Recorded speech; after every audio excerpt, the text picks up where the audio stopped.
So I'm looking for the cat. Didn't know where he was. Usually wants his morning food. He's up here. He's on top of the refrigerator in the basket that's full of coupons and date books. Yep. Uh-huh. He's found a new spot.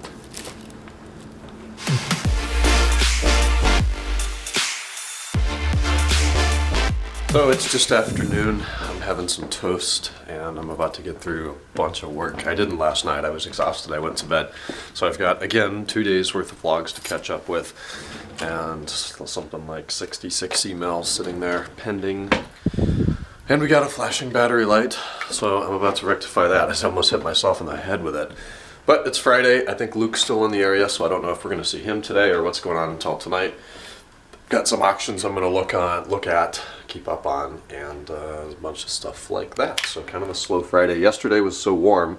Today, not the case. 31 degrees and kind of a misty. Everything's dank. It rained so much yesterday. But look, the majority of the snow is completely gone. We only have 2 little piles in the front, and that's where 2 things happen. We shovel it off the driveway, and then the plows get it off the road. So it's like double heavy on the corners of the driveway.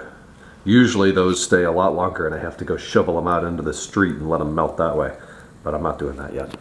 So they fixed the hole. They left all the gravel there, but they actually put a bunch of asphalt in there. They didn't chip seal it, filled it with asphalt. So it's better than it was. It's still really rough and it'll probably break out because we're not done freezing and thawing, and who knows, there may still be some snow plows that go by. But it's no longer a crater. That one still is, though. Okay, so I don't know who it was who asked to see my watch collection, but I brought it over with me today to Ryan's. So I brought a couple of things. So this is a Seiko SKX. I put it on another bracelet. I mostly keep it on NATO's, but this time of year I put it on a bracelet, which is nice. For like $220, I think that's what these cost. They're really phenomenal daily wearing watches. You can beat the crap out of it. This watch has been with me skiing in Utah. It'll go with me to South Africa. I've swum in the Pacific with it, so it's a great everyday watch. It's not a lot of money, and you can just pretty much beat mercilessly, and it will work fine. The only things I don't like, it's not you don't have a manual wind function for it, and it's a non-hacking movement, which means when you pull the crown out to set the time, the second hand will run continuously, and it doesn't have that great of a power reserve, which is why when we stopped it was running this morning, but it just has a really crappy power reserve. Then there's this watch. This is my Swiss Army Victorinox Convoy in stainless steel, which I got in St. Martin at it was Little Switzerland. This is another great beater watch that I have. This one I wear when I'm cutting grass. I like it because the numerals are so huge and they glow in the dark quite well at night. I got this many years ago, and it's been very reliable for me. It is a quartz movement. I don't really like battery powered watches, although I do have a couple of them. It is just kind of nice to pick it up and it's set. Like, the time is always accurate and the date is set, and that's just kind of nice. Then there's this one. This is a Hamilton Tonu Jazzmaster, I think is what it is. I think I'm wrong in that. I was never quite certain exactly what it was called or the reference number for it. But yeah, I have that. My grandfather got this for me. I love the numerals on it, and it too is quartz. But he has the original version of it, which is manual winding and very cool. This is a watch that has a lot of history with Ryan and I. This is something he got for me for Christmas a number of years ago. It's a Kenneth Cole. I don't even know what it's called. KC1215 or something like that. Which is cool. It's a skeleton movement watch, which, again, I love mechanical things, and so does Ryan. So whenever I had a boring class or something, I'd always wear that so I could watch the balance wheel go back and forth. And it's surprisingly robust. I like wearing it. I actually bought some different straps for it. I'm going to put a different one on it today. But yeah, that's a fun one. And then over here, this is my Rolex Reference 15053, which is my most prized possession. This was my uncle's, my great uncle rather. He bought it brand new in Geneva, Switzerland from Berkshire. I have both original boxes, all of the paperwork for it, original hanging tags. It's awesome. It was last fully serviced about a decade ago, so it's about due for another one, but it keeps excellent time, and I wear it probably the most frequently out of anything that I own.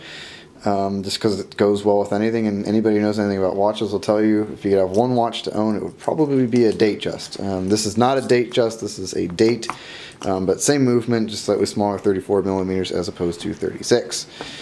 And this one, also, which is not currently running, it's due for service. This is a Swiss Army infantry in stainless What happened steel. to it? Oh, no, it runs, it's just not wound. Also, it does have a manual winding function, but it is not currently working for some reason.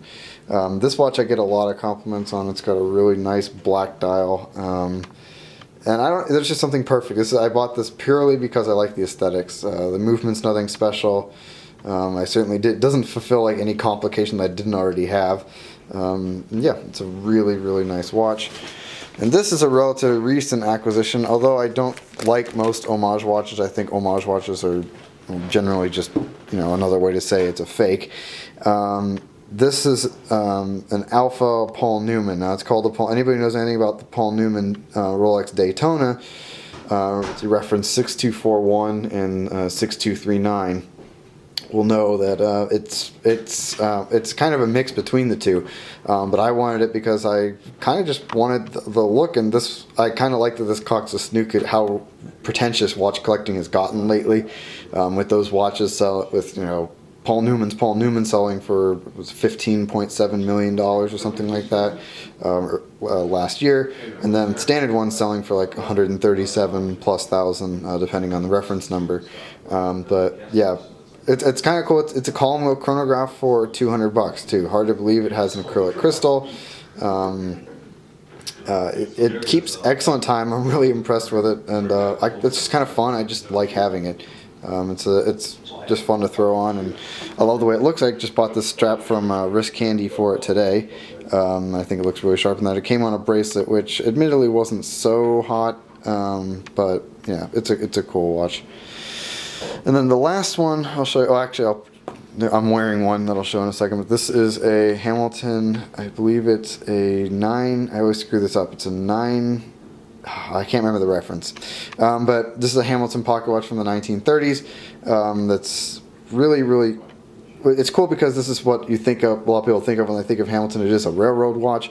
It's by far the most accurate watch that I own. It is due for service. It hasn't been serviced since the 70s, so it is definitely due for one, but I'll open up the case back in a second and we can take a look at what the movement looks like, but it's really cool. My grandfather gave this to me when I was confirmed, because I'm a Catholic, and his father gave him a pocket watch when he was confirmed. My grandfather was my sponsor for that whole thing, so he gave this to me with a really nice written note, and also one of my most prized possessions. So it's a pretty great watch, and I do actually wear it. I have a chain for it, and I wear it on with my three-piece suit, which is pretty badass. All right, so here's what that case back looks like. It just popped into the movement looks like. It just popped in my head that the reference is, I believe it's a 992-B, so it hails from about 1936 or so. But yeah, it's a pretty nice thing to look at. It's nicely finished, nice beveling, 21 jewels. It is pretty, like I said, pretty accurate. Again, the nice thing about pocket watches is the parts are huge. So it's much easier to work with than a wristwatch, but it is definitely due for service. But yeah, this is again one of my most prized possessions. I mean, I will not be able to get this on camera, but if you look at how, it won't focus, but like even the beveling on the sides, the threads on the side of the case are really, really just beautifully machined. So this comes from an era when quality was something that was really put into watches, and Americans really mastered pocket watches, with the exception of probably Patek. American pocket watches were second to none. The Europeans certainly got on the wristwatch bandwagon a lot sooner than we did, but yeah, you can see why when you use this watch, you can definitely see why the Americans kind of ruled that industry for a long time. I also actually kind of forgot I had this watch. This is a Girard-Perregaux that my grandparents bought for me just kind of on a whim. It was for a charity. This is a vintage watch. As you can see, the hands have fallen off. It is due for a massive overhaul, which I will probably be sending it back to Girard-Perregaux probably sometime soon, just because I would love to have this watch functional, because I really like it. It's cool, anti-magnetic movement. It sits in a Faraday cage, which is kind of neat. Not super expensive. I think it's only 17 joules, so I'm not entirely sure how well it will keep time, but it is a cool watch, and I look forward to having it running again. Just a matter of time, no pun intended, before I get it back to its original state. Alright, and this is the watch I was wearing as I was filming this. Again, I don't like homage watches, but I wanted a GMT function watch for not a ton of money that I can take with me on my trip to South Africa, so I can know what time it is in the US when I'm there. And this watch kind of filled the bill. There's nothing else in this price range. About, like, I think I paid $134 for this. This is a Parnis GMT. You know, I kind of like it because it's got the Pepsi look, which I definitely like, and luminescence sucks, but boy, the timekeeping is really impressive on how accurate this movement is. It's a seagull movement, which was just a Swiss Venus movement from back in the day.